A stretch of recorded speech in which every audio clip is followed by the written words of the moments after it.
بسم اللہ الرحمن الرحیم نحمدہ ونصلی علی حبیبہ الکریم اما بعد۔ اسٹیج پہ تشریف فرما علماء کرام، حضرت مفتی اعظم راجستھان کی محبت میں تشریف لائے ہوئے دیوانگان راجستھان،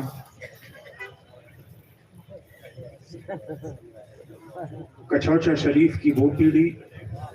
جس کو میں نے نہیں دیکھا، لیکن ایک دوسری پیڑھی ہے جس کو میں نے دیکھا ہے، سمجھا ہے، سنا ہے۔ اس میں آج جن کی خطابت سکہ رائج الوقت سمجھی جاتی ہے، اور میرے بہت ہی پسندیدہ خطیب ہی نہیں بلکہ پسندیدہ شخصیت کے مالک حضرت علامہ سید راشد مکی صاحب قبلہ دامت برکاتہم القدسیہ،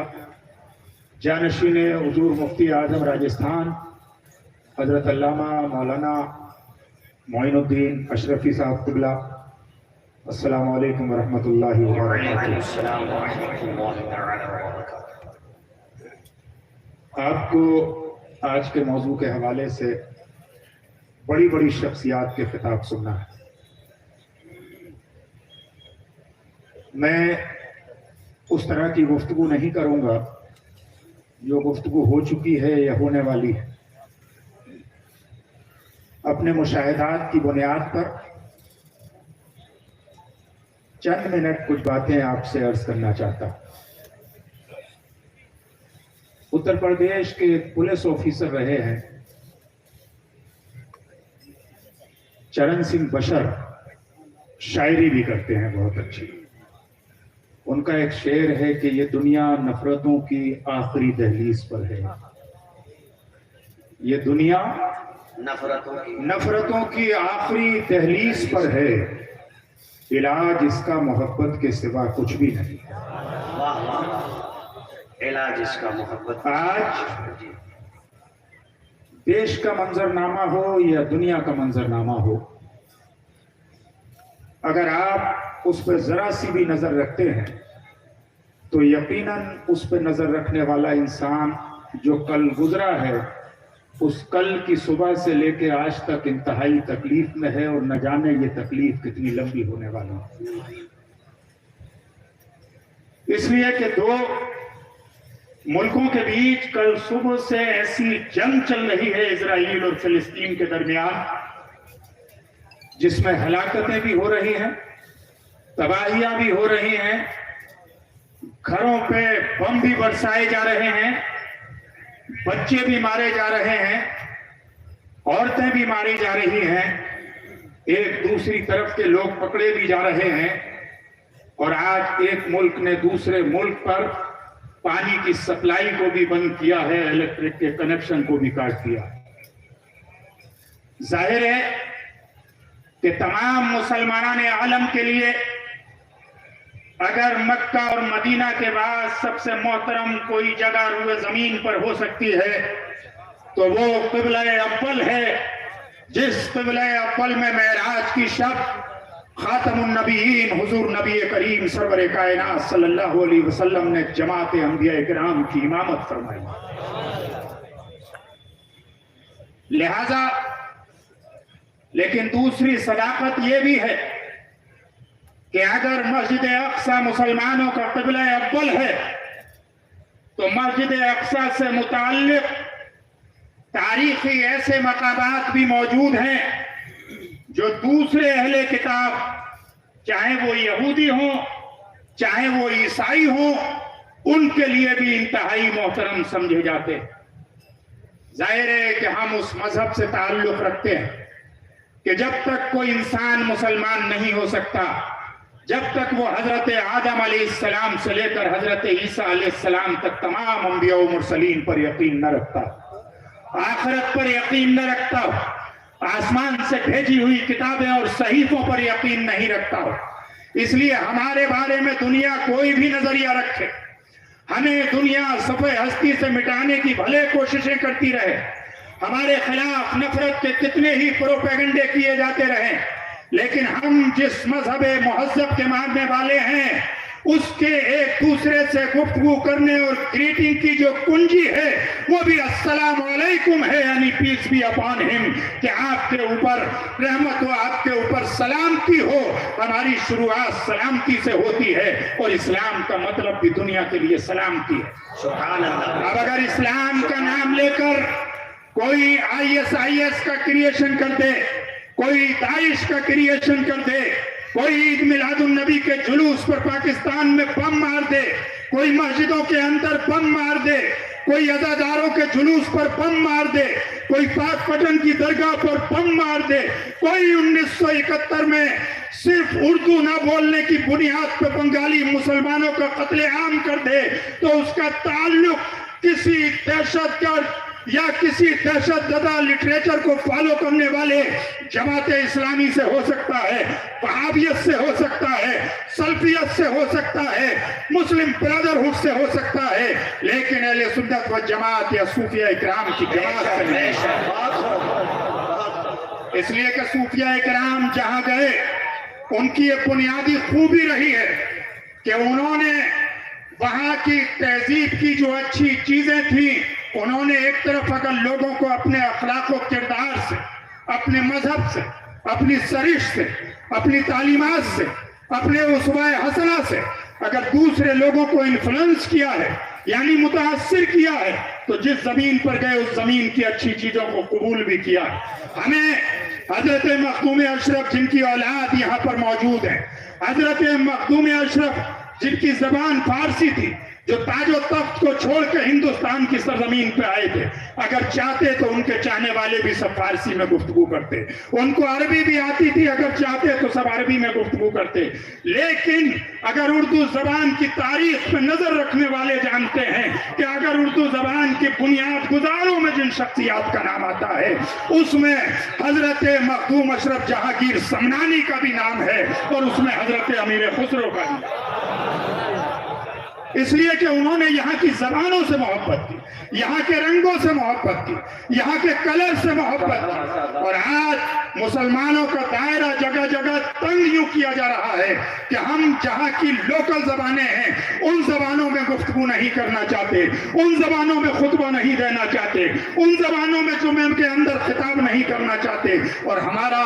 دوسرے مذہب میں عقیدہ رکھنے والا یا جس کو ہمارے خلاف بھڑکایا جاتا ہے وہ سمجھتا ہے کہ پتہ نہیں ہم اس کے بارے میں کیا گفتگو کر رہے ہیں۔ اس لیے کیرلا میں مسلمان وہاں کی زبان میں گفتگو کرتا ہے، بنگال کا مسلمان وہاں کی زبان میں گفتگو کرتا ہے، آسام کا مسلمان وہاں کی زبان میں گفتگو کرتا ہے، راجستھان کے جیسلمیر اور راجستھان میں بسنے والے لوگ وہاں کی زبان میں گفتگو کرتے ہیں، مدھیہ پردیش میں بسنے والے لوگ وہاں کی زبان میں گفتگو کرتے ہیں، اور جہاں جہاں ہم لوکل زبانوں میں گفتگو کرتے ہیں، جہاں جہاں ہم لوکل کلچر کے ساتھ ہم آہنگی بنا کر رکھتے ہیں، وہاں مسلمانوں کو کوئی پرابلم ملک میں کسی بھی جگہ الحمدللہ نہیں،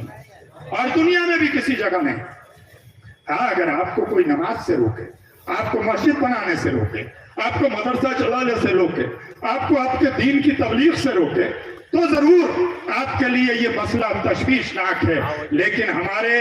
اولیاء کرام نے اس زمانے میں بھی جب مسلم دور حکومت تھا اس زمانے میں بھی یہاں آنے کے بعد یہاں کی سنسکرت سے محبت کی، ایسٹرولوجی سے محبت کی، ایسٹرولوجی کو سیکھا، ایسٹرونومی کو سیکھا، ہندوستان کی تہذیب کو اگر پوری دنیا میں پہنچانے کا کام کیا تو تحقیق مال الہند لکھنے کے بعد البیرونی نے کیا ہے، اور ہندوستان کے لٹریچر کو اگر پنچتنتر کو پوری دنیا میں پھیلانے کا کام کیا ہے تو عبداللہ ابن مقفع جیسے لوگوں نے کیا ہے۔ اس لیے مسلمانوں نے اس ملک سے کچھ لیا بھی ہے اور اس ملک کو کچھ دیا بھی ہے، یہاں کی تہذیبوں سے بہت ساری چیزیں لے کے قوالی کی ایجاد بھی کی ہے اس سرزمین پر، اور اس سرزمین کو اردو جیسی میٹھی زبان بھی دی ہے جس میں سنسکرت بھی ہے، جس میں ہندی بھی ہے، جس میں برج بھاشا بھی ہے، جس میں فارسی بھی ہے، جس میں عربی بھی ہے، جس میں پرتگالی بھی ہے، یعنی جتنی زبانیں وہاں ایگزسٹ کرتی تھیں اس کے اثرات اس زبان میں پائے جاتے ہیں۔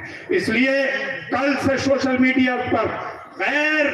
میں جس غیر ذمہ داری کا جو مظاہرہ ہمارے جذباتی نوجوانوں نے کیا ہے، میں انہیں مشورہ دینا چاہتا ہوں کہ اس طرح کے مظاہرے مت کیجیے۔ جب دنیا کے دو ملکوں کے بیچ جنگ ہو رہی ہو تو اس میں ہمیشہ امن کی دعا کرنا ہی ایک واحد راستہ ہے۔ اس لیے جنگوں میں بچے یتیم ہوتے ہیں، عورتیں بیوہ ہوتی ہیں، گھر اجاڑ دیے جاتے ہیں، بوڑھوں کے سہارے چھوڑ دیے جاتے ہیں۔ And Islam has never permitted any kind of offensive war except defensive war۔ اسلام نے صرف دفاع کی اجازت دی ہے، اسلام نے آفنس کی اجازت نہیں دی ہے۔ اس لیے آفنس اپنوں کی طرف سے ہو یا آفنس پرایوں کی طرف سے ہو، اس کو کبھی بھی انڈورس نہیں کیا جا سکتا۔ اور ہم سب کے لیے یہ ضروری ہے کہ ہم قبلہ اول کی بازیابی کے لیے بھی دعا کریں، ہم لوگوں کی جان کی انسانیت کو بچانے کے لیے بھی دعا کریں، اور یہاں پر دونوں ممالک کے بیچ امن قائم ہونے کے لیے بھی دعا کریں، اور کم سے کم وہاں پر قتل عام ہو،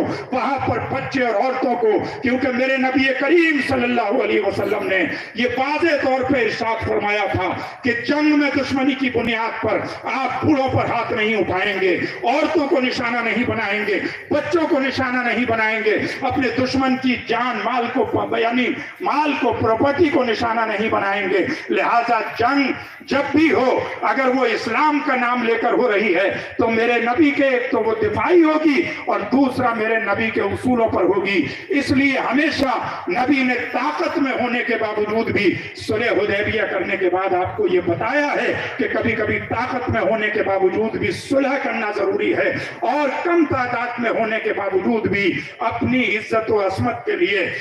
کبھی میدان میں آنا ضروری ہے۔ اس لیے ہمیں سوشل میڈیا پر کچھ بھی فارورڈ کرتے وقت، کچھ بھی اظہار خیال کرتے وقت، کسی بھی زبان میں اظہار خیال کرتے وقت بہت محتاط رہنے کی ضرورت ہے۔ اس لیے کہ انٹرنیشنل مسائل پہ جب آپ کوئی رائے دیتے ہیں تو اس میں اپنے ملک کی پالیسی کے خلاف رائے دینا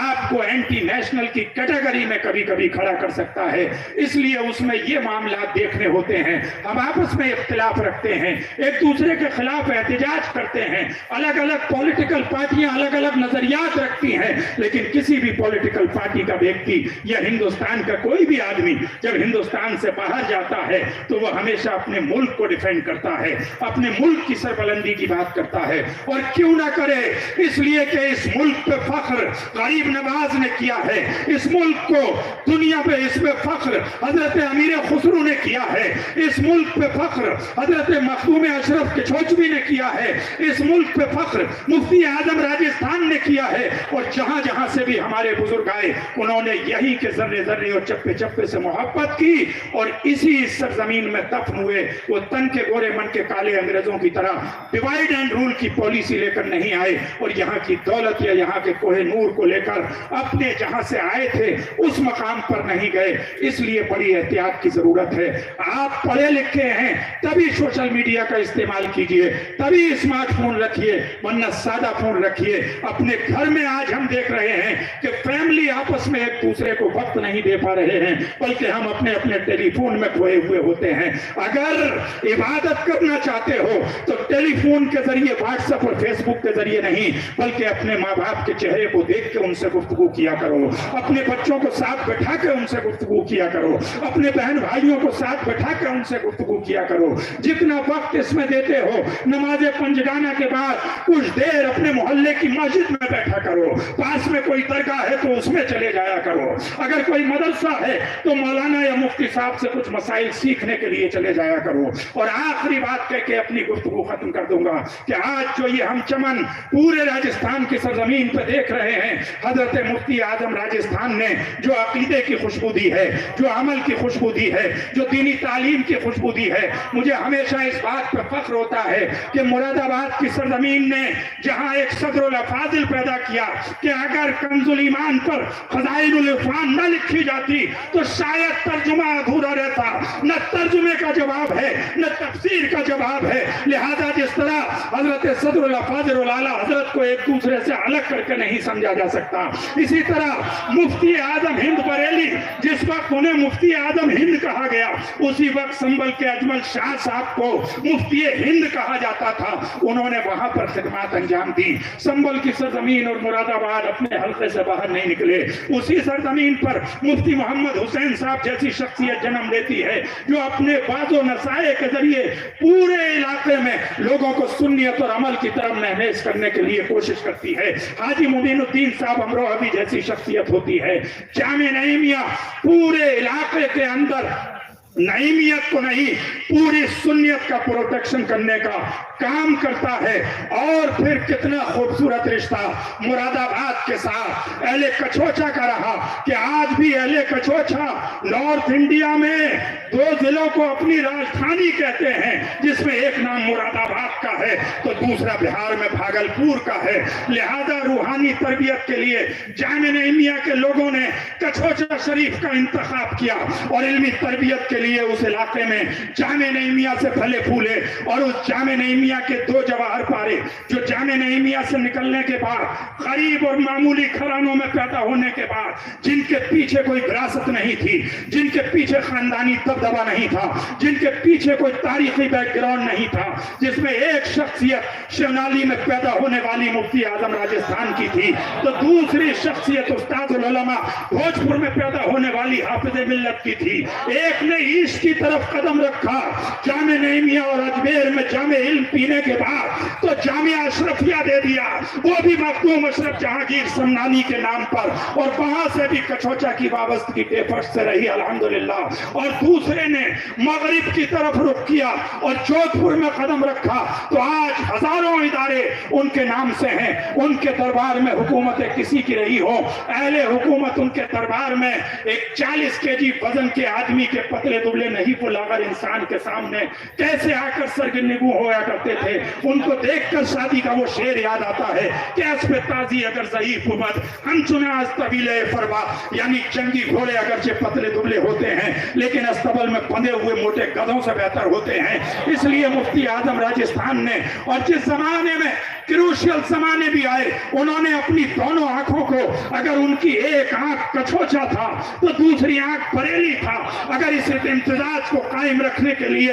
ایک لمبے سمے تک کسی شخصیت نے خدمت کی ہے تو وہ مفتی اعظم راجستھان نے خدمت کی ہے. اگلی ذمہ داری میں ان کے جانشین کی طرف بڑھاتے ہوئے اب یہ عرض کرنا چاہتا ہوں کہ آج کا دور ٹیکنالوجی کا دور ہے, آج کا دور سائنٹیفک ایجوکیشن کا دور ہے, آج کا دور 21ویں شتابدی کا ایسا ہے کہ اگر آپ کو وہ زبان نہیں آتی جس میں آپ کا مخالف گفتگو کرنے کا عادی ہے, اگر آپ کو وہ ٹیکنالوجی نہیں آتی جس ٹیکنالوجی سے آپ کو شکست دی جا رہی ہے, اگر آپ کی نظر تاریخ پر نہیں ہے, اگر آپ کی نظر جغرافیے پر نہیں ہے, اگر آپ کی نظر معاشیات پر نہیں ہے تو آپ کو ایک نہ ایک دن صفحے ہستی سے مٹا دیا جائے گا. اسلام کی خصوصیت یہ رہی ہے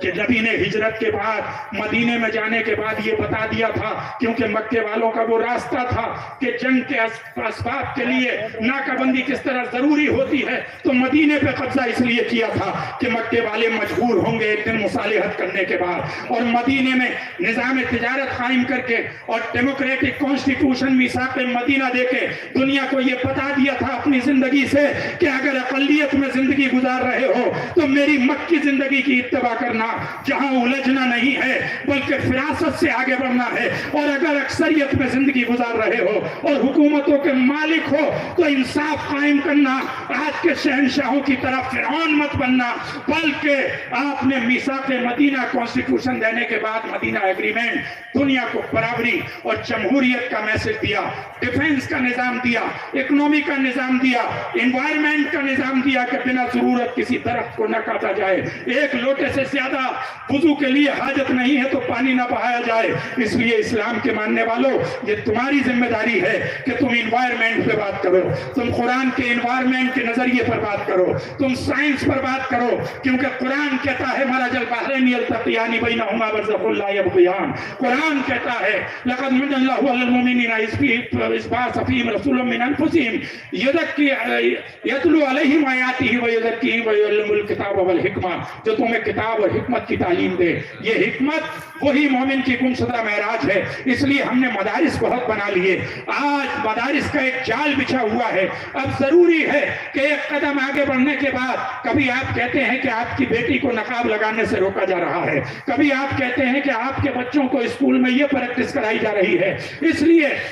اگر آپ ہر چیز سے بچنا چاہتے ہیں تو اسی معیار کے اچھے مدارس بھی قائم کیجئے، اچھے ہاسپٹل بھی قائم کیجئے تاکہ غریب بنا علاج کے مرنے نہ پائے، اور ایسے اسکول بنائیے جن اسکول سے نکلنے والا آدمی اپنے وقت کا کبھی ڈاکٹر اے پی جے عبد الکلام بنے، کبھی وہ اگر تصوف کی دنیا میں، اور آپ دیکھیے کہ جتنے بھی ہمارے علماء کرام تھے ان کی سائنس پر کتنی گہری نظر تھی، کبھی مخدوم اشرف جہانگیر سمنانی کی کتابوں کو پڑھو، کبھی بندہ نواز گیسو دراز کی کتابوں کو پڑھو، کبھی صوفیہ کرام کے لٹریچر کو پڑھو، کبھی امیر خسرو کی تحریروں کو پڑھو، تو آپ کو یہ اندازہ ہوگا کہ اللہ رب العزت نے ان کو عالم اور صوفی ہونے کے بعد دنیاوی علوم پر کتنی مہارت عطا کی تھی۔ یہ ہم نے آزادی کے بعد دین اور دنیا کی تقسیم کرنے کے بعد کہیں نہ کہیں ایک اپنا نقصان کیا ہے۔ ہمیں ڈاکٹر بھی چاہیے، ہمیں انجینئر بھی چاہیے، ہمیں پروفیسر بھی چاہیے، ہمیں بزنس ایکسپرٹ بھی چاہیے، ہمیں ہاسپٹل بھی چاہیے، اور ہمیں اچھے اسکول بھی چاہیے،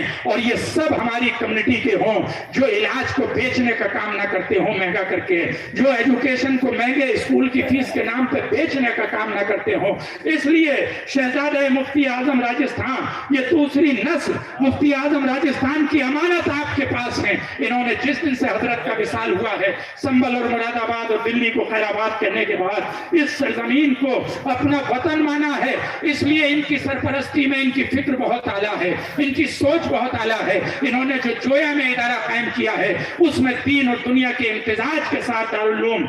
اشفاقیہ قائم کیا ہے، اسی کے پیٹرن پر لڑکیوں اور لڑکوں کے دونوں ادارے قائم کرنے کے بعد ہمیں اب اہل سنت و جماعت کو ماڈرن ایجوکیشن میں بھی پیچھے نہیں رکھنا ہے۔ اس لیے کہ جب آپ ماڈرن ایجوکیشن کا ادارہ قائم کریں گے تو ہمیں یقین ہے کہ اس میں اردو زبان کا بھی ایک پیپر ہوگا، اس میں اسلامیات کا بھی کوئی پیپر ہوگا، تو آپ کے بچے کو کسی امام صاحب یا حافظ صاحب کے پاس بھی قرآن پڑھنے کی ضرورت نہیں پڑے گی، بلکہ آپ کا بچہ وہاں قرآن بھی سیکھے گا، اسلام بھی سیکھے گا، اسلامی اخلاق بھی سیکھے گا، تربیت بھی سیکھے گا، اور صوفیہ اکرام کی تعلیمات سے محبت کرنے والا اپنے وطن کی سرحد و سیما کی حفاظت کس طرح کی جاتی ہے، اپنے وطن سے محبت کس طرح کی جاتی ہے، اپنے وطن پہ جان کس طرح دی جاتی ہے، یہ بھی سیکھے گا۔ اس لیے کہ یہ ہمیں غریب نواز سے ورثے میں ملا ہے، یہ ہمیں مخدوم جہانگیر سمنانی سے ورثے میں ملا ہے، یہ ہمیں مفتی اعظم راجستھان سے ورثے میں ملا ہے، یہ ہمیں اپنے بزرگوں سے ورثے میں ملا ہے۔ آخر میں محبوب الہی کی اس بات پر اپنی گفتگو ختم کروں گا کہ وہ حضرت ابی سعید ابو الخیر کے وہ اشعار اکثر گنگنایا کرتے تھے کہ اگر دنیا نفرتوں کے کانٹے بچھاتی ہے راستوں میں اور تم بھی کانٹے بچھاؤ گے تو سارا راستہ کانٹوں سے بھر جائے گا، اس لیے تم محبتوں کے پھول بچھاؤ۔ یہ دور فراست ایمانی سے چلنے کا ہے، یہ دور دانشمندی سے چلنے کا ہے، یہ دور آپ سے اگر کوئی نفرت کرتا ہے تو اس کے جواب میں اس سے محبت کرنے کا ہے، یہ دور اپنے پڑوسیوں سے تعلقات بڑھانے کا ہے، دوسرے مذاہب کے لوگوں سے رشتے اچھے کرنے کا ہے، اور اپنے ملک سے کس طرح محبت بزرگوں نے کی ہے اور کس طرح کی جانی چاہیے اس کو اپنے بچوں میں ٹرانسفارم کرنے کا ہے، اور ٹیکنالوجی کے مادھیم سے، ماڈرن ایجوکیشن کے مادھیم سے ستاروں پہ کمندے ڈالنے کا حوصلہ پیدا کرنے کا ہے۔ چندریان 3 گیا ہے چاند پر، تو دیکھیے کتنے اس میں مسلمان سائنٹسٹ تھے۔ ہمارا سینہ چوڑا ہوتا ہے جب وطن کی سرحد و سیما کی تحفظ کی بات آتی ہے، تو بریگیڈیئر عثمان صدیر عبدالحمید تک بہت بڑے نام ہیں آپ کے پاس، اور اس لیے کہ آپ کے بزرگ یہاں پر سوئے ہوئے ہیں۔ اس لیے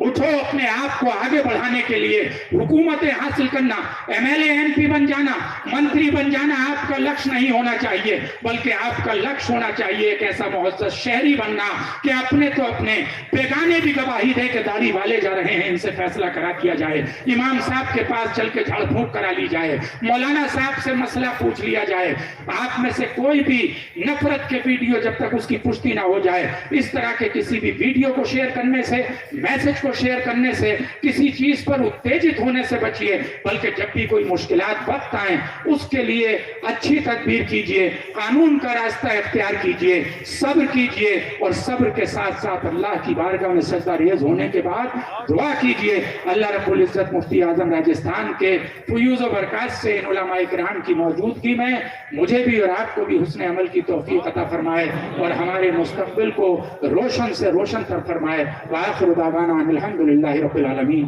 استغفر اللہ ربی من کل ذنب واتوب الیہ۔ السلام علیکم۔